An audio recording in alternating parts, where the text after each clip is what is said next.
Mari jemaat yang dikasihi Tuhan, kita berdoa sebelum kita membaca merenungkan firman-Nya. Bapa di dalam surga, kami bersyukur karena sungguh Engkau Allah kami yang hidup. Terima kasih di hari perhentian yang Kau berikan kepada kami boleh datang memuji memuliakan nama-Mu. Dan tiba waktunya kami akan membuka firman-Mu, ya Tuhan. Kami mohon ketika kami membuka firman-Mu, bukalah juga hati kami. Jadikanlah hati kami seperti tanah yang baik, supaya ketika benih firman-Mu ditaburkan, boleh sungguh-sungguh berakar, bertumbuh, dan juga berbuah nyata di dalam hidup kami. Berkati baik hamba-Mu yang menyampaikan, semua kami yang mendengar, Tuhan tolong, agar kami bukan hanya jadi pendengar firman yang setia, tapi mampukan dengan kuasa dan pertolongan dari Roh-Mu yang kudus, kami dimampukan jadi pelaku-pelaku firman-Mu di dalam hidup kami, di dalam keseharian kami. Bersabdalah, ya Tuhan, kami umat-Mu sedia mendengarnya. Dalam nama Tuhan Yesus Kristus, Sang Firman yang hidup, kami menyerahkan pemberitaan firman-Mu. Amin. Shalom. Selamat pagi Bapak Ibu jemaat yang dikasihi Tuhan. Kita bersyukur kesempatan ibadah biarlah bukan hanya rutinitas mingguan kita, tapi benar-benar kita mengalami perjumpaan dengan Tuhan secara pribadi dalam setiap ibadah kita. Tema yang kita pikirkan pagi ini adalah Dialah Alfa dan Omega. Tahun ini temanya Kristus di atas segalanya. Bulan ini Kristuslah Tuhan kita. Ada banyak gelar tentang Kristus di dalam Alkitab, tapi satu bagian yang kita baru baca tadi, Dialah Alfa dan Omega. Lalu kemudian kita bertanya, apa artinya? Nah, kita sama-sama pagi hari ini akan merenungkan kebenaran firman Tuhan dari apa yang kita baca tadi. Saudara, kita baru saja membaca kitab Wahyu.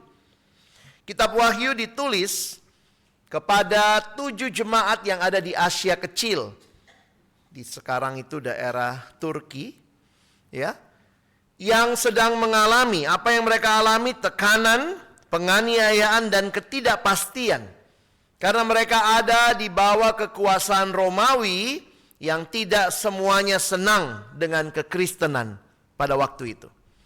Tapi saudara perhatikan, di tengah situasi seperti itu orang biasanya bertanya, kita juga kalau alami pergumulan hidup begitu ya, Tuhan bagaimana ini?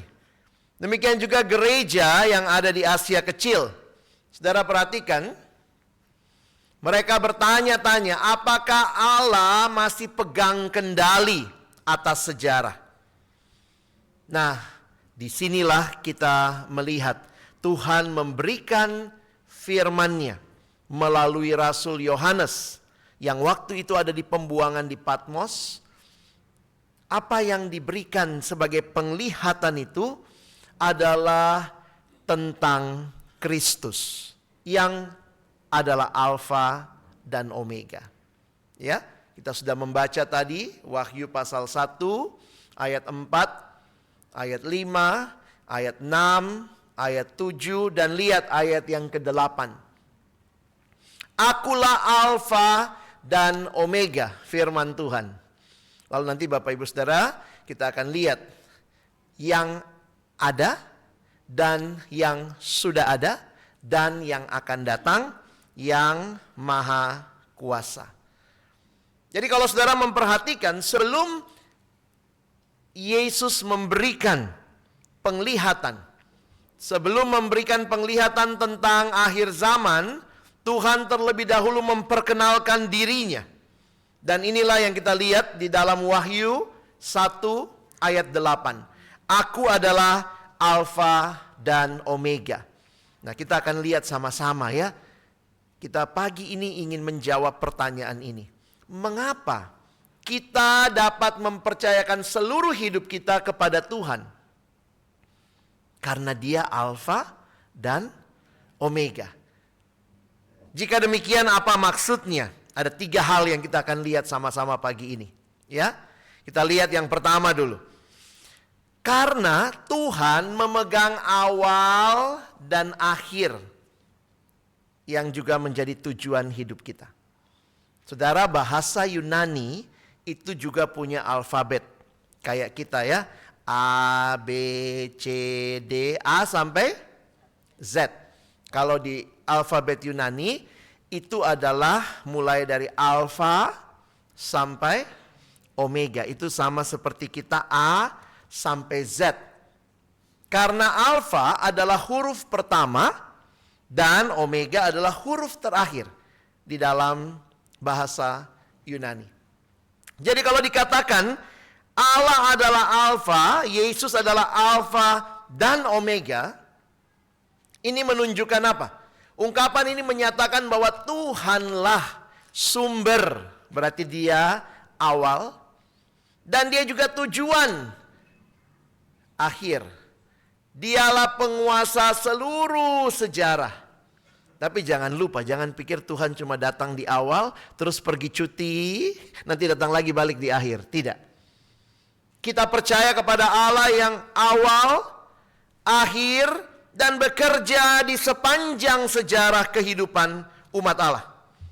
Ini mau menunjukkan kalau saudara dan saya melihat kepada Kristus, ingatlah Dia Alfa dan Omega. Itu berarti tidak ada bagian hidup kita yang berada di luar daripada kendali Allah.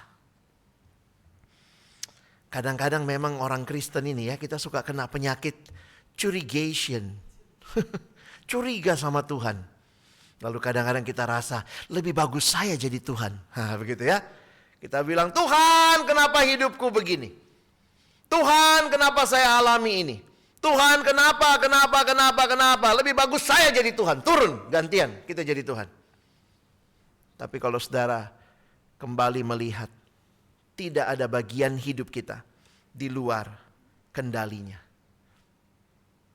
Saudara, saya sama istri suka nonton ya. Jadi kadang-kadang kalau nonton film atau drama begitu. Tapi istri saya tuh kalau nonton suka cepet-cepetin. Ya. Nanti saya masih nonton baru sampai menit keberapa. Dia bilang, wah dia sudah tahu akhirnya. Aduh, itu paling kesel ya kalau anak sekarang bilang dikasih spoiler. Terus kalau dia bilang, ini nanti akhirnya ini mati. Oh ini begini. Saya tinggalin tuh film, gak jadi tonton.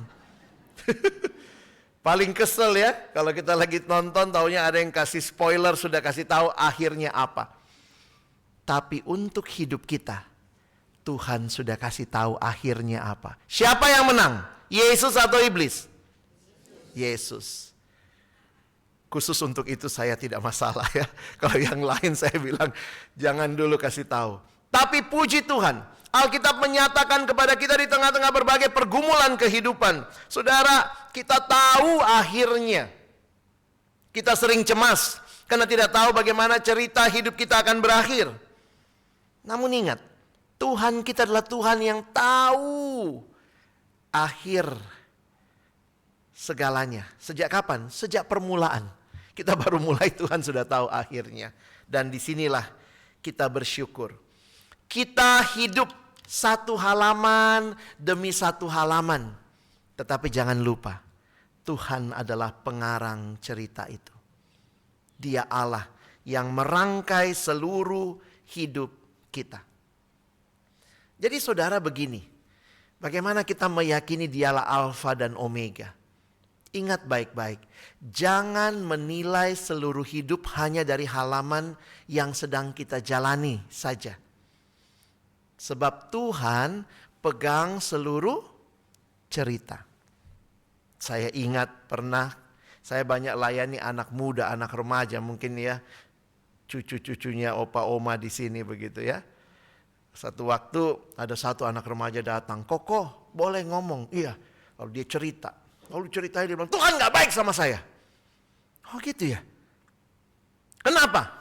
Terus kemudian dia cerita, ternyata dia baru diputusin pacarnya. Biasalah putus pacar anak sekarang OVT katanya, overthinking. Pikir terus, malas makan. Kemudian dia kesel, dia bilang Tuhan gak baik sama saya.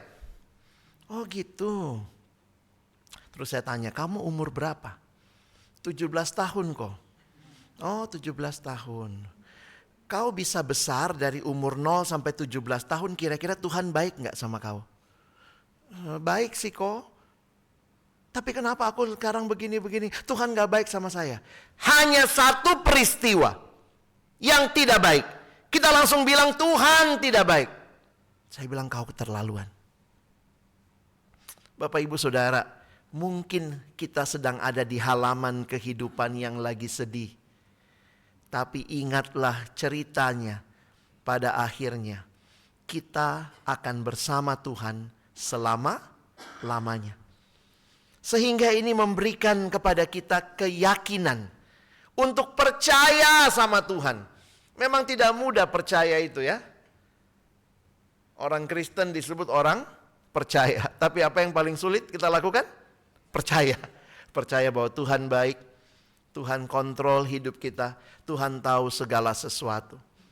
Bukan berarti kita tidak punya tanggung jawab. Bukan begitu juga ya. Kalau Tuhan kontrol segala sesuatu ya sudah saya diam saja. Tidak. Tapi dalam usaha kita. Dalam kesetiaan kita. Kita ingat baik-baik. Tuhan yang mengendalikan segalanya. Kita hanya kadang-kadang cuma lihat satu halaman. Kita hanya lihat 2 halaman. Kita hanya lihat 1 bab. Kok bab ini sedih sekali ya? 2 tahun terakhir hidup saya sedih. Hidup saya banyak pergumulan. Lalu kita bilang Tuhan tidak baik. Hei, sudah umur berapa? Dari dulu sampai sekarang Tuhan gak baik? Hanya karena ada peristiwa-peristiwa tertentu. Tuhan menjanjikan, setiap kamu yang percaya akan bersamaku selama-lamanya. Itulah hidup yang kekal yang Tuhan janjikan. Aku adalah Alfa dan Omega, Dia yang berkuasa. Mari belajar percaya lagi sama Tuhan. Yang kedua, karena Tuhan hadir ya. Kalau tadi kita pikir bukan cuma awal sama akhir, tapi Tuhan hadir dalam seluruh perjalanan hidup kita.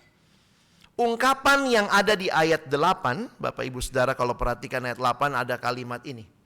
Yang ada berarti yang sekarang. Yang sudah ada berarti yang dulu. Dan yang akan datang. Wah, ini semua waktu dulu, sekarang, dan yang akan datang. Dia adalah Tuhan. Allah adalah Tuhan atas masa lalu, masa kini, dan masa depan. Dia bukan hanya, oh dulu Tuhan pernah kerja. Saya belakangan ini banyak diundang kebaktian, ada yang namanya alumni ya. Saya kagum juga ya, masih ada itu ya. Kita sekarang punya alumni SMA. SMA tahun berapa opa, oma? 63 gitu ya. Tapi masih kumpul alumni-alumni sekolah. Saya masuk ingatkan kepada mereka. Kerohanian itu bukan nostalgia. Oh dulu saya pernah rajin ikut Tuhan. Dulu saya pernah aktif. Dulu saya pernah rajin ke gereja. Dulu saya pernah ini, saya pernah itu. Tapi itu semua dulu. Sekarang bagaimana? Karena Tuhan tidak berubah ya. Dulu, sekarang, selama-lamanya. Dan Dia Tuhan atas masa lalu, masa kini, dan juga masa depan. Dia bukan hanya pernah bekerja. Dia bukan hanya akan bekerja, tetapi sekarang ini Ia hadir sekarang dan terus menggenapi rencananya. Kita itu hidup selalu dalam 3 waktu itu. Sekarang, dulu, dan akan datang. Banyak orang hidupnya gak maju. Kenapa? Dia terjebak dengan masa lalu. Banyak orang hidupnya tidak maju. Kenapa? Dia takut masa depan. Aduh nanti besok bagaimana, nanti lusa bagaimana, nanti ini bagaimana, nanti itu bagaimana. Jadi saya kadang-kadang mikir, yang overthinking itu bukan cuma anak remaja. Opa oma juga. Ya. Banyak kita yang kalau kita tidak hati-hati melihat, kita sering terjebak oleh penyesalan masa lalu. Bahkan sekarang pun banyak beban Tuhan.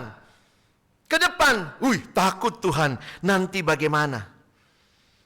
Tapi firman Tuhan hari ini mengingatkan, Dia Alfa dan Omega, yang ada, yang sudah ada, dan yang akan datang.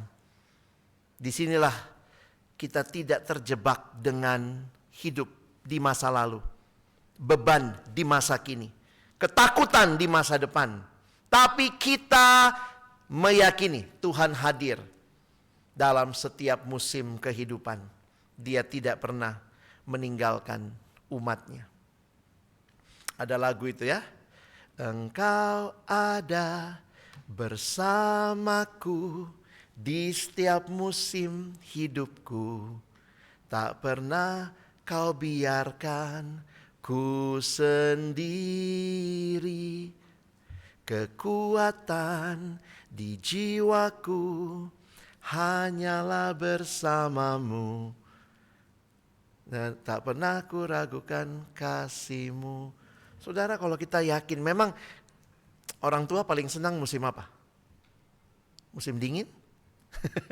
Banyak opa-oma Belanda lari ke Indonesia kalau musim dingin ya. Yang di Eropa, yang di Amerika gitu. Jadi ada musim-musim di mana kita mungkin bergumul.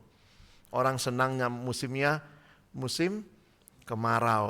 Jangan kemarau ya, musim panas. Summer. Wah, itu bisa jalan-jalan, keluar rumah. Kalau musim dingin tetap tinggal di dalam rumah. Tapi Tuhan mau bilang, aku ada di setiap musim kehidupanmu. Bukan hanya yang senang Tuhan ada. Di dalam setiap pergumulan Tuhan ada. Saya ingat sekali mendapat pengertian ini pertama kali waktu saya masih SMA. Saya punya teman baik, anaknya dokter. Jadi kalau kami datang mau jemput dia di rumahnya, kita tunggu di ruang pasien. Jadi waktu itu saya datang terus tunggu di ruang pasien. Nah, saya lihat-lihat lama gitu ya. Nah, saya sangat kagum sama satu lukisan. Lukisannya itu ada matahari, lalu ada pantai yang panjang, lalu di ujungnya ada matahari. Ya, ada matahari yang baru terbit nampaknya. Tapi kemudian waktu saya dekati lukisan itu ada satu tulisan di bawah, ya. Nah, tulisannya dalam bahasa Inggris, kira-kira begini ya. Tulisannya bilang begini. Do not be afraid of tomorrow, I was there. Jadi ini adalah kalimatnya Yesus kira-kira yang mau mengatakan, kau takut akan apa yang kau bilang masa depan, saya sudah lewati itu. Kalau bahasa Inggris kan dia nggak bilang I am there, tapi I was there. Tuhan sudah melampaui. Kita mungkin tidak tahu apa yang akan terjadi besok, tapi kita kenal Tuhan yang sudah ada di sana. Tuhan yang hadir, Tuhan yang menyertai. Memang sekali lagi kadang gak gampang ya mengerti rencana Tuhan. Kita mungkin lihat Tuhan kayaknya kurang baik sama saya. Itu persis kayak anak kecil, saudara. Saya kasih cerita ya. Jadi satu waktu ada satu penyakit yang melanda sebuah daerah. Jadi itu namanya endemi. Kalau sedunia namanya pandemi. Ini cuma kena di satu daerah. Wah, banyak sekali anak-anak kecil yang meninggal. Anak-anak balita di bawah usia 5 tahun. Sehingga kemudian pemerintah menetapkan harus divaksin anak-anak kecil supaya tidak mati. Yang menarik, banyak orang tua yang tidak percaya sama vaksin waktu itu. Jadi mereka tidak mau vaksin anaknya, ada yang curiga sama pemerintah. Tapi orang tua yang melek pemahaman, oh ini mesti bawa anak divaksin. Nah, ini sudut pandang anak kecil. Anak kecil ini masih usia 3 tahun. Dia lihat mamanya kok siap-siap mau pergi kemana, mama sudah mandiin dia. Ayo ikut mama, mama kemana? Nanti ke depan ke sana, enak. Mamanya gendong dia. Terus kemudian dia kok arahnya ke rumah sakit. Makin lama makin dekat, wah bawa ke rumah sakit. Wah anaknya udah tahu kalau rumah sakit, dia sudah peluk mamanya erat-erat. Dia peluk mamanya begitu rupa, mamanya masuk ke ruang, suster ambil nomor, tunggu antrian, akhirnya dipanggil masuk ke dalam. Wah anaknya ini tambah peluk mamanya erat-erat. Tiba-tiba mamanya ambil dia, kasih sama suster. Anak ini mikir, mamaku jahat banget ya. Aku ini takut begini, kasih sama suster. Habis itu suster kemudian bawa anak ini ke dokter. Dekat situ dokter sudah siap pakai jarum suntik. Anak ini udah lihat begitu, mama sekarang malah keluarin HP. Videoin anaknya mau divaksin ya. Ayo. Mamanya ketawa, tambah kesel anak ini. Mama ketawa. Dokter sudah siap-siap suntik. Dokter mau sakiti saya, mama saya ketawa-ketawa. Akhirnya kemudian dokter, tak, kena ya. Masuk vaksinnya. Nangis dia. Mama jahat, dokter jahat, suster jahat. Dia nangis, semua di ruangan ketawa-ketawa. Ya mamanya terus video begitu ya. Ketika selesai, dia dikembalikan sama suster ke mamanya. Dia marah sama mamanya. Mama jahat. Tambah lihat lagi, mamanya malah bayar lagi sama dokter.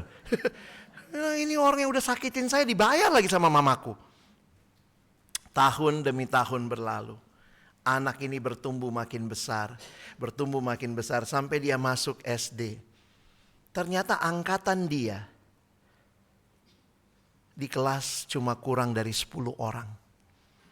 Karena ternyata banyak anak-anak usia itu yang meninggal dunia karena tidak divaksin.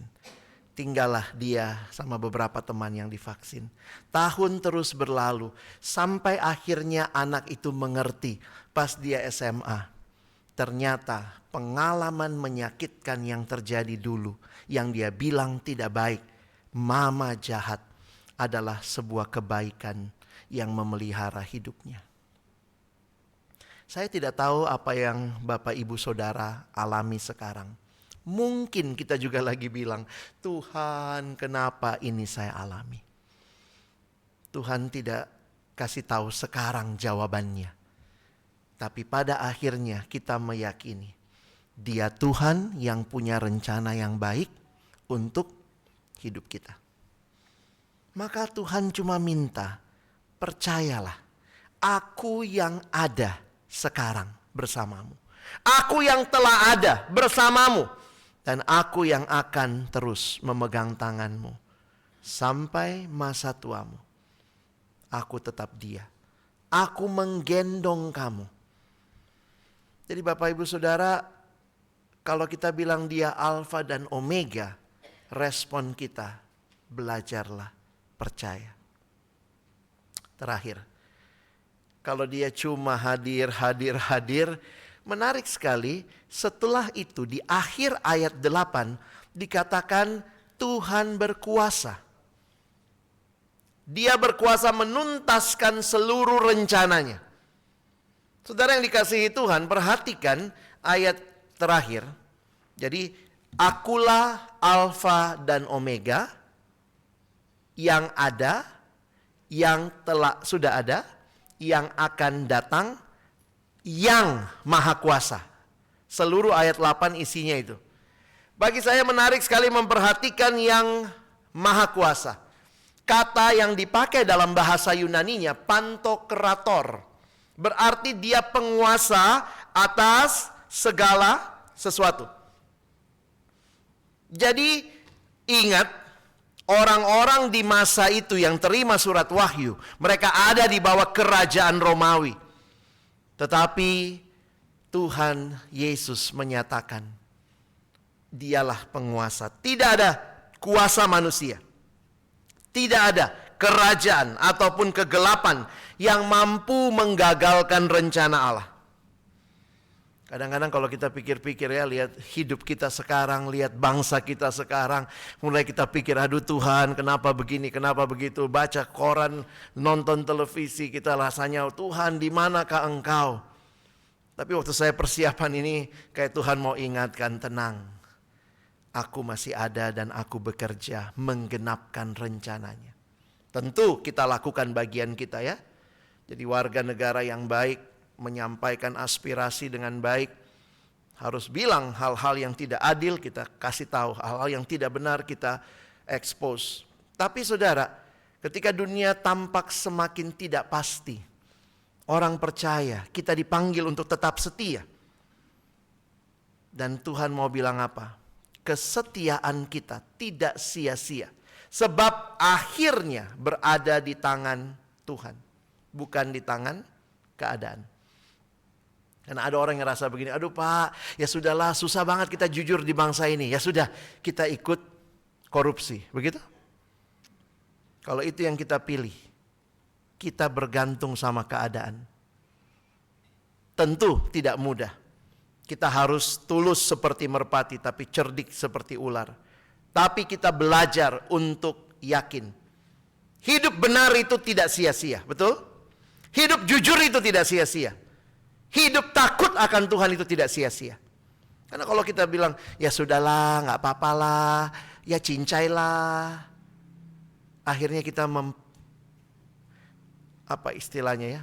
mengkompromikan banyak hal. Kesetiaan kita tidak ditentukan oleh keadaan, tapi oleh keyakinan bahwa Tuhan akan menyelesaikan karyanya. Jadi Bapak Ibu Saudara, hari ini kita belajar supaya kalau saudara lihat tema tahunan kita, tema bulanan, betul-betul kita kenal siapa Yesus. Dia Yesus yang di atas segalanya. Dia Alfa dan Omega. Apa artinya? Kita sudah pelajari pagi ini. Mengapa kita dapat percayakan seluruh hidup kita kepada Tuhan Yesus?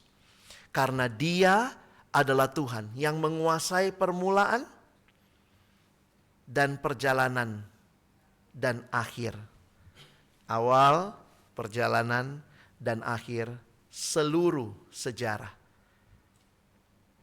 Saudara, karena itu pengharapan orang percaya bukan terletak pada keadaan. Karena kalau keadaan hari ini bagus, besok belum tentu bagus gitu ya. Melainkan pada pribadi yang memegang seluruh sejarah. Karena itu hari ini mari kita sama-sama punya sikap di hadapan Tuhan. Saya tutup dengan slide ini.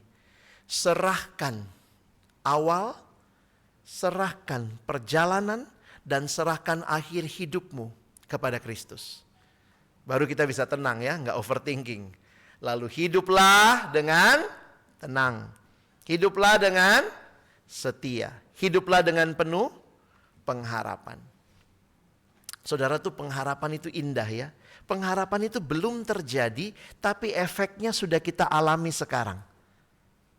Saya kasih contoh ya, kalau ada orang tua janji sama anak, nanti kalau kamu nilai bagus naik kelas kita jalan-jalan ke Disneyland Hong Kong misalnya gitu ya. Sudah ke Disneyland Hong Kong ya? Belum, kan nanti kalau belajar baik-baik, nilainya bagus, naik kelas, kita ke Disneyland Hong Kong. Sudah? Belum ke Disneylandnya, tapi efeknya sudah dari sekarang. Begitu anaknya malas belajar, tiba-tiba dia ingat lagi apa? Disneyland Hong Kong, Disneyland Hong Kong. Dia rajin lagi belajar. Mulai lagi malas. Ingat lagi apa? Disneyland Hong Kong. Aduh, mau keluar dari sekolah, malas sekolah. Ingat lagi, Disneyland Hong Kong. Itu bikin dia bangkit lagi. Kita punya pengharapan bahwa kita akan bersama Tuhan selama-lamanya. Tuhan, tapi sekarang kenapa badan tambah sakit? Ya, opa oma kan makin tua, ya kita mesti sadar ya ada situasi-situasi yang di luar kontrol kita. Ini kan banyak nih muka-muka amlodipin ini. Ya, jangan lupa minum obat, ya. Mulut dijaga, jangan semua dimakan. Tapi kita punya pengharapan. Memang saya makin tua, makin mengalami pergumulan, makin banyak hal yang tidak pasti. Tapi satu hal yang pasti, Kristus mengasihi saudara. Dia memimpin hidupmu dan dia janji akan datang menjemput kita. Inilah pengharapan kita. Waktu kita mengatakan dialah Alfa dan Omega. Itu tema kita pagi ini. Jangan cuma didengar, tapi doakan supaya kita mengalami kehadiran Kristus, Alfa dan Omega dalam hidup kita. Amin. Mari berdoa. Tuhan Yesus, terima kasih banyak untuk firman-Mu pagi ini. Terima kasih untuk setiap hati yang terbuka di hadapan-Mu. Setiap kami yang mau hidup bagi-Mu, percaya kepadamu, setia kepadamu, dan punya pengharapan. Bukan karena kami kuat, bukan karena keadaan makin baik, bukan karena semuanya lancar, tapi karena Engkaulah Alfa dan Omega, yang ada, yang sudah ada, dan yang akan datang, dan yang berkuasa menggenapkan rencanamu. Biarlah kami semua boleh makin mengenal siapa Yesus yang kami sembah. Yesus yang hadir memegang hidup kami. Yesus yang berjanji akan kembali menyambut kami. Terima kasih Tuhan, di tengah-tengah dunia yang tidak pasti, dunia yang banyak pergumulan, kami diingatkan pagi ini, ada Tuhan yang mengendalikan segalanya. Tolong kami berserah dan terus percaya. Dalam nama Yesus kami sudah berdoa, bersyukur. Amin.